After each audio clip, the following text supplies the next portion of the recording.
দর্শক একটু দেখে নিব আমাদের এই রেসিপি তৈরিতে কি কি ইনগ্রেডিয়েন্টস লাগছে।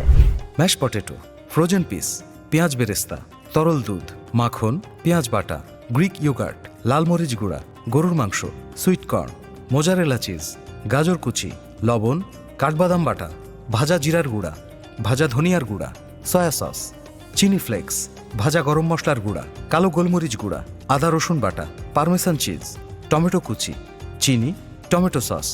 ফার্স্টে আমরা যেটা করব, আমরা রেজালাটা প্রিপারেশন করে ফেলবো।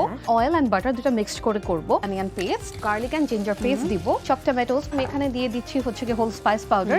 এই বোনলেস বিফটাকে আমি এটা দিয়ে দিলাম, টমেটো কেচাপ, পাউডার মিল্ক এটাকে দিয়ে দিচ্ছি, পেস্টটা অ্যাড করছি। এখন আমরা দিচ্ছি almond paste, black pepper, carrot দিয়ে দিলাম, কর্ন, রেজালাটা করেছি, রেজালাটা দিয়ে দিচ্ছি, এন্ড দেন আমি লাস্টলি গার্নিশ করে নিব। আমাদের ডিশটা অলমোস্ট ডান।